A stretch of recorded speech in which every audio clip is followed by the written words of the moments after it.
Welcome back. The title of this mini lecture is The 7 Years' War, and we're going to talk about 5 terms that you need to look for and kind of know and understand as you go to do your readings and learn more about the topic.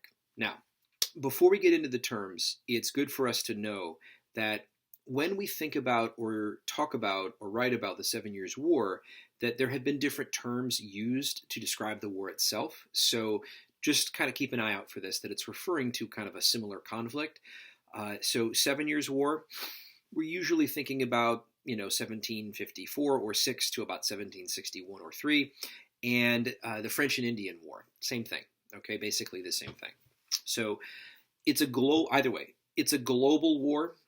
And depending on, what scholar you are a fan of, it, has been considered by some to be the first world war or first global war in this way, because it's not just fought in British North America, but it's fought all over the world, from the British taking Havana Harbor to fights in and around modern India to, of course, conflicts across Europe. Right? There's a lot of conflict all over the world because of this war.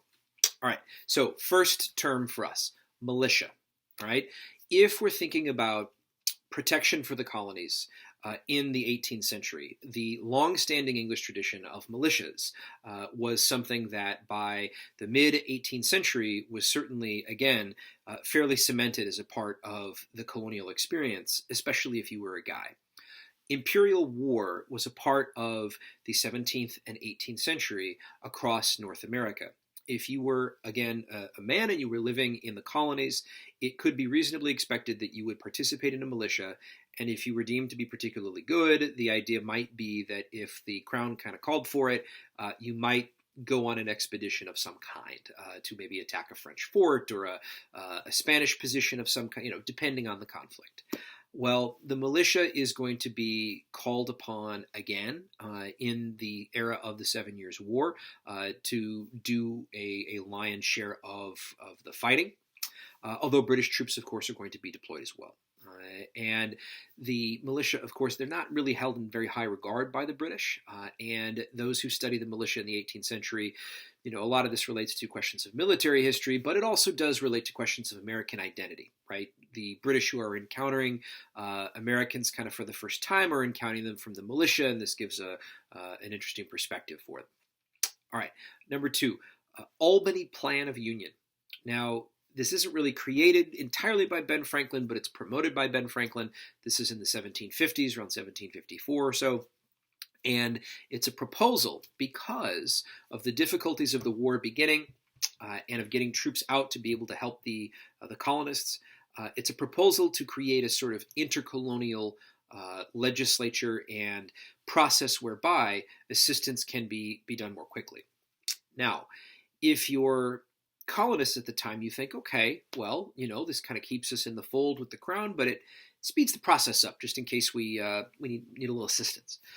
If your parliament, activist parliament in the 1750s, you think this is usurping your authority.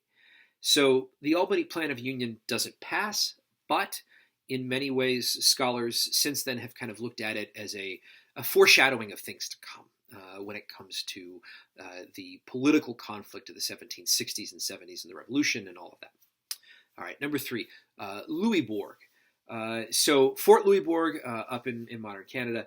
So there are a lot of forts across Canada. There's a lot of forts across parts of North America as well.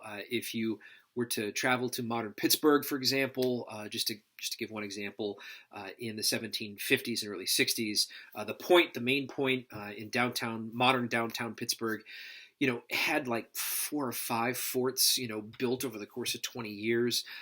Fort Pitt certainly being one of them, but Fort Duquesne being another, and there's a few others too. So Louisbourg is a big target for the British, right? They want that. They want to really kind of be able to take and destroy, French positions of authority, really throughout the time period. All right, number 4, Quebec campaign. Quebec campaign. So war begins in the Americas 1754, 1755. By 1756, 1757, Prime Minister William Pitt is he becomes Prime Minister in England, and he kind of refocuses the war on part of the Americas. You have more money, more troops, more Navy being sent, more of the British Navy being sent to the Americas. And in 1759, there was a big campaign, and they're going to lay siege to the city of Quebec, and the British are going to eventually capture it after a battle at something called the Plains of Abraham outside the city. Now, it's a very sort of dramatic scene, of course, because the French commander and the British commander both are mortally wounded in the battle. And although there are conflicts kind of that happen after this, not only in the Americas but all over the world, it kind of, this is seen as, at least by the French, kind of the last major battle of the period. All right, number 5, proclamation line. Right, so the Peace of Paris, which is signed in 1763 and brings the war to a close, had a lot of different repercussions for the British and the French and their allies too. One of them, of course, was that the British wanted the right of control of large portions of land in the Americas that, of course, had belonged to the French. And the British are also concerned about their settlers kind of getting in to some of those lands that are, of course, populated by Native Americans, by indigenous people. So what will happen is, right along the Appalachian Mountains, the British are going to create what they call a proclamation line, basically telling the colonists, you can't go out there because there's going to be difficulty, there's going to be problems, you can't go out there. Well, the colonists, of course, don't agree. Their argument being, well, we fought for this, it's ours. And, of course, race is going to play a factor here as well. And so the early period of the 1760s, as the war is ending, is also a time period of conflict with Native Americans, with indigenous people.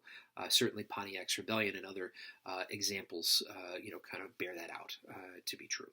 All right. Thanks so much.